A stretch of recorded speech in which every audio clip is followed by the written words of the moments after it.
Images of bodies are abundant in the annals of art history, but the health and labor of those bodies are sometimes lost in the formal qualities of the art. Looking at ideas of the body from a different view, using interview, text, and sound, art navigates effect, labor, health, and environment. Looking at topics such as artists who are mothers to landscapes, lost due to coal extraction. This work is both experimental and experiential, letting a viewer in on intimate stories in particular places. On this edition of Art Now, we'll look at the work of Bonnie Fortune.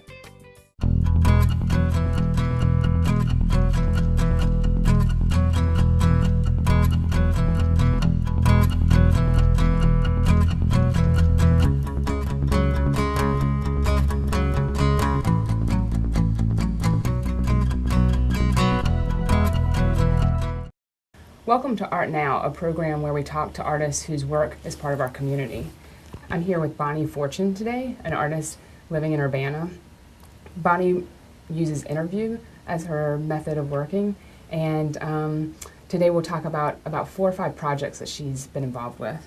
Hi, Bonnie. Hi, Sarah. Thanks for having me. Where were you born, or where did you grow up? Well, I grew up in Nashville, Tennessee, and I've lived in Urbana for about 3 years. And I studied art in Chicago. So I've lived around the Southeast and Midwest. When did you begin to make art? That's a great question. If you ask my family, ever since I was a little kid.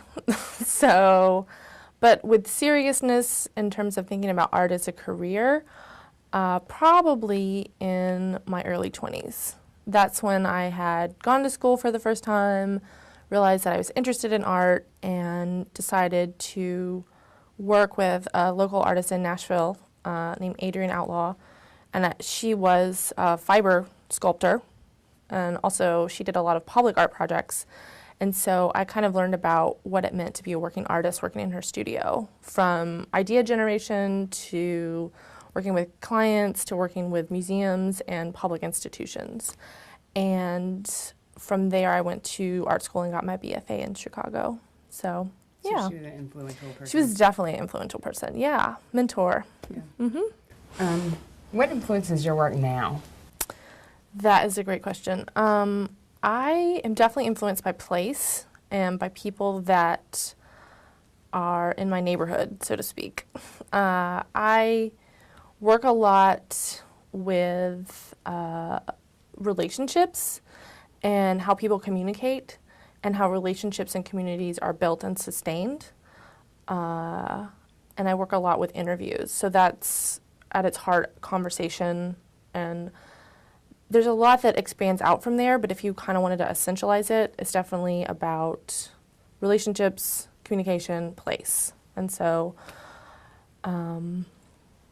yeah, that's what inspires me. Let's take a look at the first work we'll look at today. It's called Mile Markers. Can you talk a little bit about what started that project and how the mediums you decided to use? So that's a project that happened in 2008 and 2009 in Nashville. But it got its start several years earlier. So when I left school, I was doing a lot of walking projects, and I was really interested in how people navigated the world and the spaces that they lived in. Okay, so around the same time that I was working on these walking projects, my father had a stroke, and so that affected his ability to be mobile and to navigate place. As part of his therapy to recover from his stroke, he worked with this place called the Vanderbilt University Medical Center. And one of the things that they did, they would take him out on the lawn and make him walk around, and then they would purposely throw him off balance. And I was like, well, that's really interesting. And so I wanted to know more about their therapy techniques and who were these people that he was working with. And even after he was recovered, I kept up my relationship with this group of people. And one group in particular. And so, of course, there's a whole cadre of like speech therapists and physical therapists and all of this in this community, but there was one person, Dominique Carrington, who was the main speech therapist that ran a special like external group. And they were called the aphasia group.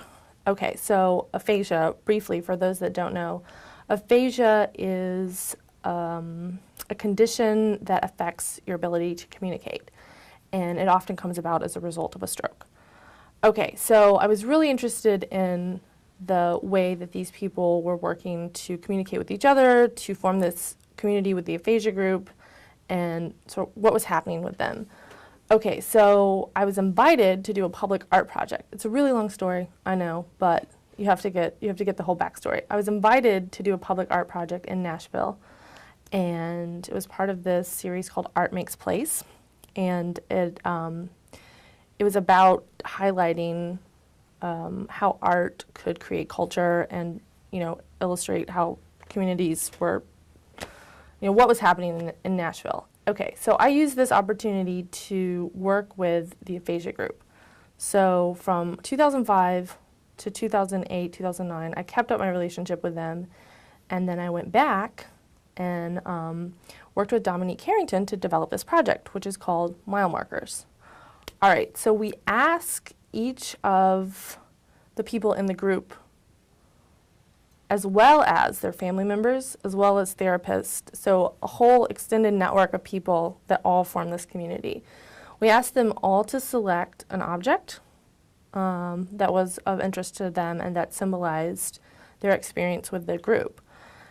They picked all sorts of interesting objects, from a book that detailed someone's experience with aphasia to an apple and an orange, to a declaration from the governor of Tennessee declaring, June National Aphasia Month. So any kind of object that related to their experience with the group.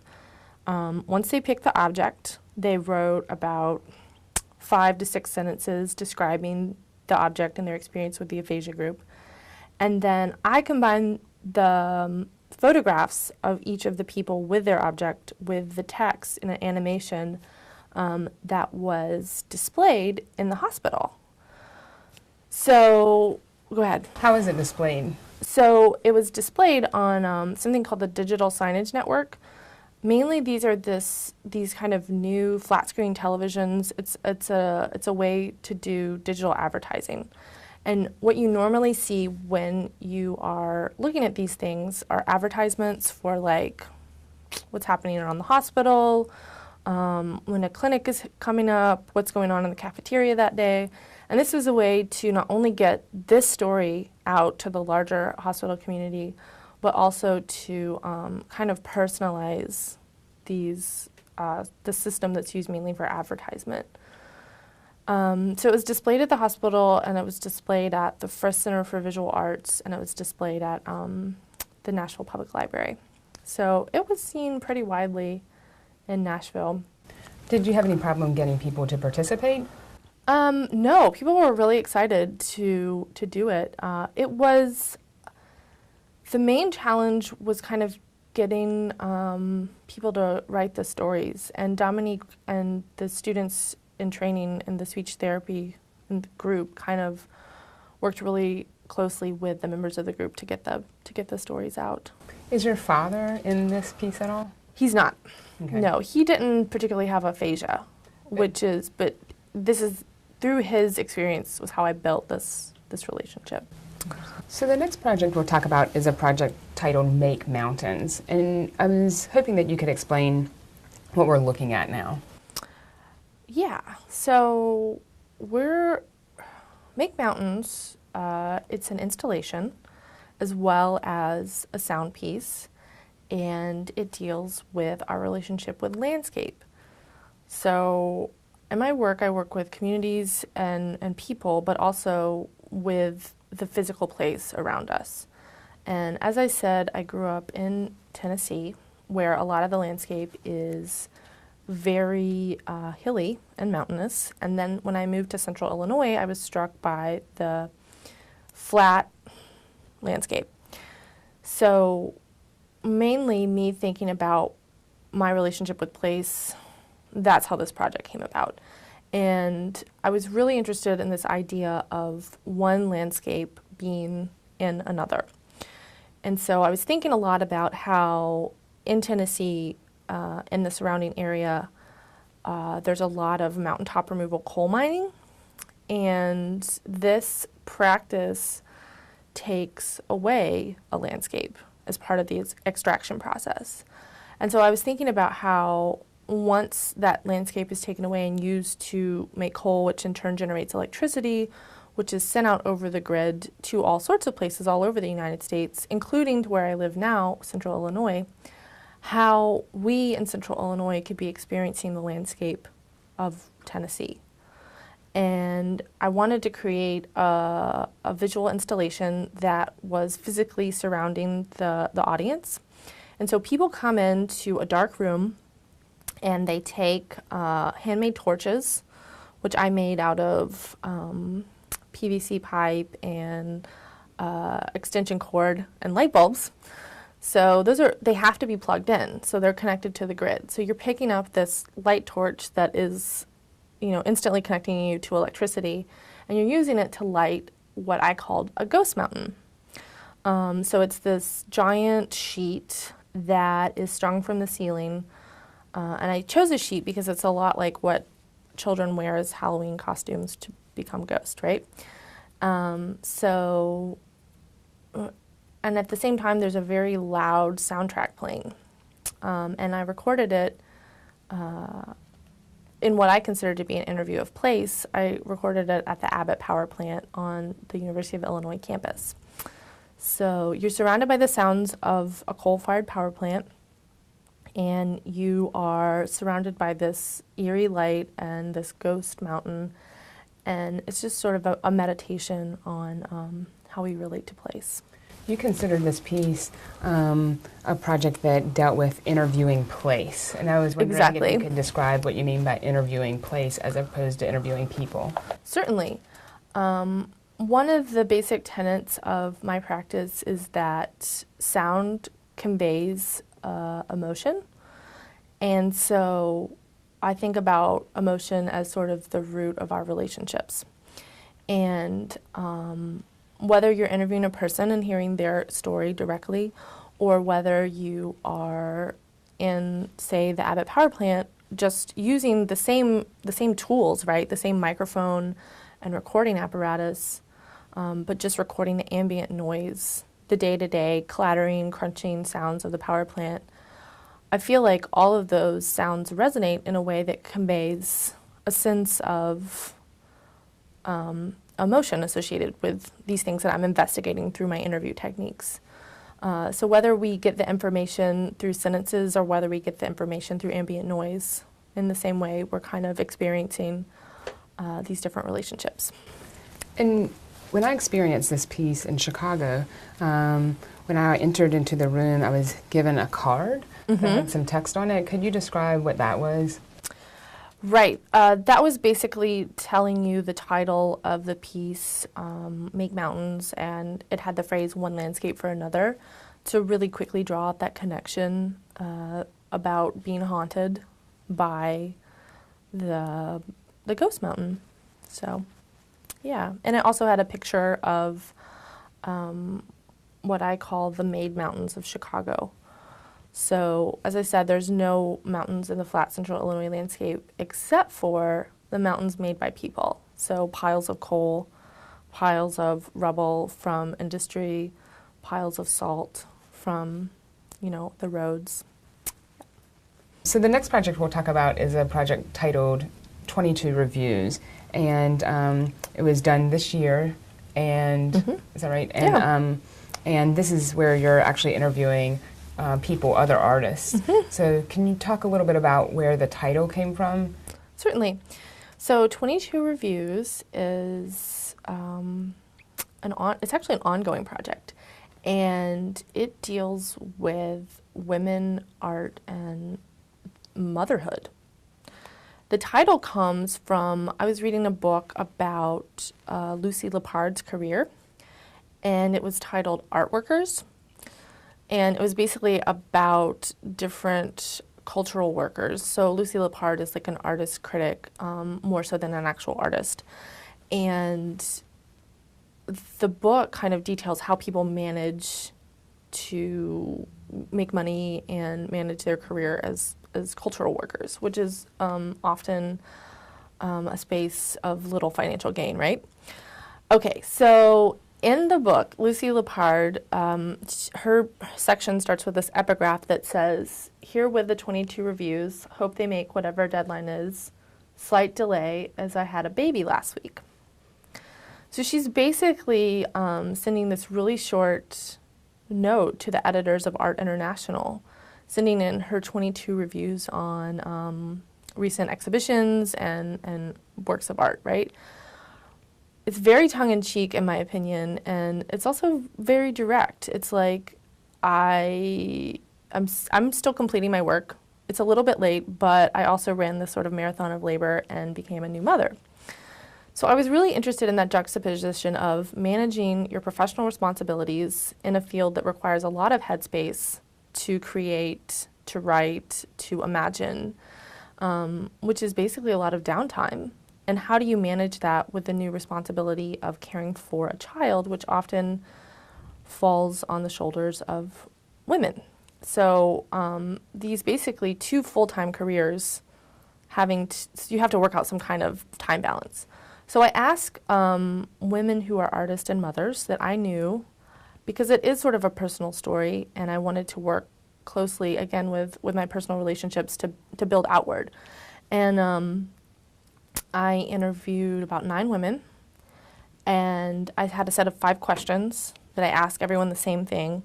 And it was basically, how has your life changed since you've had a child? How do you find time to do creative work? And across the board, I found out that people from new mothers to mothers with grown children, everyone had a different response, but they all had some level of frustration. And yeah, the women, some of them stopped making art. Some of them took a hiatus and didn't make art for a while, and some of them found ways, had their children in their studio, nursing while they're also working on sculpture. And so many different strategies for dealing with this complex role in life. Can you describe what you would see if you were to walk into a gallery and experience this piece? The way that I chose to install it, I had a work of art by each participant, and then you could listen to a clip from their interview as if you were taking an audio tour at a museum. So you experience the work, but instead of hearing, this painting was made in blah, blah, blah year, and they use this medium to make this work, you would hear their experience as artists and mothers. So it was a sort of a way to flip the museum experience on its head, as well as it represented the logo that I chose to use. I created this logo as a way to represent what it meant to be sort of working in 2 roles at the same time and to have your world kind of flipped upside down. So it's a woman standing on her head, doing like a headstand, and then there's a Venn diagram behind her. So it's like these dualities as well as this kind of confusion. And that was what I was really thinking about and trying to show with the project. With this piece and the next piece we'll talk about, there's a lot of, it feels like there's an influence from somewhere. You have a really strong link towards thinking about the fields of care or affective labor, and gender. And so I was wondering if you could just talk for a second about what influences you to do that kind of research. So 2 things. One of my jobs after art school, I was a doula. And a doula is a woman that supports another woman, oftentimes while she's in labor, but also in the postpartum period. So I would go, and I was a postpartum doula for the most part, although I did do some labor support. So I'd go into women's homes and help them in the first year of their new child's life. And I went into all types of homes all across Chicago. And no matter what race, class, income level, women will all sort of experience the same kind of isolation and the same kind of need for support that contemporary life and, women are waiting longer to have children, so they don't necessarily have extended family around to support, or they're really young mothers and they don't necessarily have the support of family because of, for a lot of the same reasons. So that was a big influence in terms of my professional work, but also the Chicago art group Field Tank, who work with affect, emotion, and activism. And a lot of their writings and theories have definitely influenced how I approach my own practice. Welcome to the 22 Reviews audio guide. Use this guide to navigate the 22 Reviews exhibition in the Krannert Art Museum. Each numbered audio track has a corresponding numbered artwork. Each track contains excerpts from interviews recorded with participating cultural workers that ask 5 questions about art, labor, identity, and motherhood. You may listen to the appropriately numbered track in front of the corresponding artwork or on its own. Molly Briggs is an artist and educator working in Champaign-Urbana, Illinois. She has 2 children, ages 8 and 10.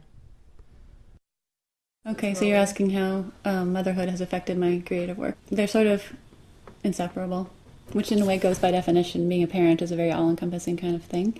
But in terms of practical ways that that's the case, over the years I've had to develop work projects that can be done in really tiny increments. And that is really obvious when you look at some of the work, like the North Avenue Trees project was 1 tree from every block of North Avenue. The impetus for that came out of spending or feeling like I was wasting all of my time driving the kids to and from school. Not that it's totally wasting, right? But living in Chicago, taking the kids to school took 3 hours a day. And I was looking for some way to turn that into time that would be just, this is insane. But the idea was I'm going to make this somehow just as valuable as like going to see shows. And I started looking for visual interest, and it was an ugly landscape. It was winter at the time. And so what kind of came out of that was looking at the trees and thinking, well, those are drawings, and I'm going to apprehend them as drawings. And you can kind of stare at them while you're driving because they're in the same field of vision. So that led into this concept that I was going to paint 1 tree for every block of North Avenue. In the painting of them, reconfigure their positions so that it would look like a really lush landscape. And it was this sort of using the landscape as a metaphor for what I wished for, which was like a more cohesive studio practice. So I was going to take like in tiny fragments and then somehow put them together, and then it would be this illusion of a cohesive studio practice. And in my own estimation, it really worked. It stood in for a studio practice. It made me feel like I had that, and it also was a way then to be able to make work in tiny bits. Like, okay, I'll paint a few branches. Now I've been called away by kids needing bathroom help. And yet I can go back to it, and there's no sense. You can't tell in the image that I've left off because it's a project that's a lot of the decisions are made from the outset. What to paint and where to paint them was all basically systematic. But the ideal that I had in mind was being able to work and be left alone to do it for a while. It's as simple as that, right? To have time to think, to have time to pay attention to things, to have time to take in direct experience and also mediated experience in the sense of like going out to look at art or have a long conversation with somebody about making stuff or just about ideas. All of that was it's not that hard now, but it was hard in the early 2000s because that's when my kids were little. So then I moved here and suddenly I had that. The youngest one went off to kindergarten, and I wasn't commuting them to school. It was super fast, so I had about 6 hours a day. And I wasn't teaching. I had moved here for my husband's job, and we thought we could probably make ends meet just on that, at least for a while. And so I had time off that fall. Surprisingly to me, it didn't feel that great. After about 9 or 10 months from when I'd been teaching past, I started to really miss teaching. I missed having that role in the world. I missed the actual interaction of it. And I just felt this kind of lack of intensity. You know how it is in some situations of your life, whatever it is that's bringing it, either the energy of the city or a lot of commitments. I didn't feel I had any of that. And you go through life questioning to what degree issues of gender are social or circumstantial versus more more intrinsic. And I always thought it was purely social until I had kids. Once I had kids, several things you notice. One is that boys are different than girls. And it's not just us. I mean, I believe that now, and I certainly didn't before I had kids. And also, being a mother is different, completely different, intrinsically, biologically, and emotionally different from being a father. It's a more direct physical experience. The final project that we'll talk about is titled Some Comfort, and this is solely a sound piece.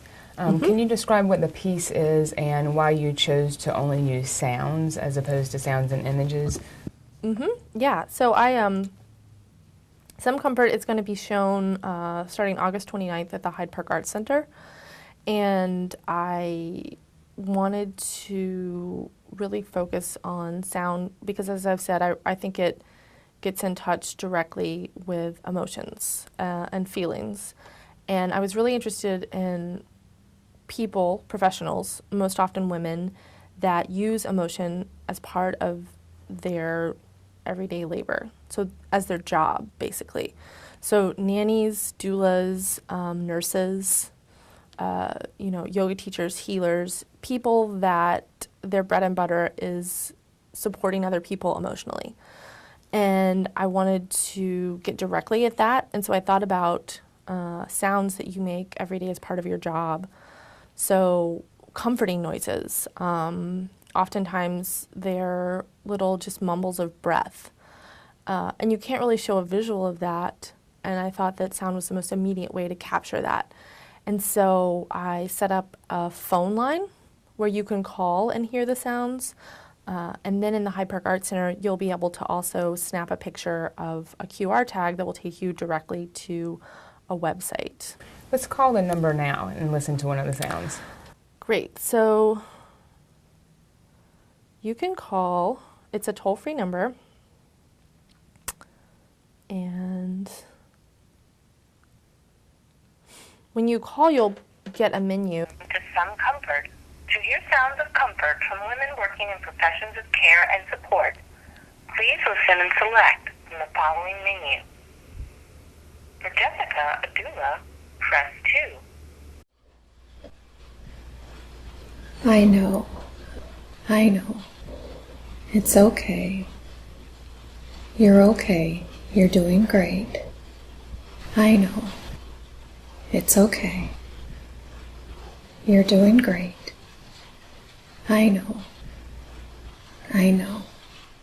So that was local doula Jessica, and she lives here in Urbana. And it's just I chose as each person was recorded, they were instructed to speak as if they were in the situation that they would be in as part of their job. And so when you hear these sounds, it feels like they're talking to you. So people have expressed, feeling soothed and comforted just by listening to these sounds. So You can see Bonnie Fortune's work at the Hyde Park Arts Center in a show called Ground Floor from August to October. Thanks for watching Art Now. My guest has been Bonnie Fortune. I hope today's show will inspire you to look at more art in the local art scene and make your own art now.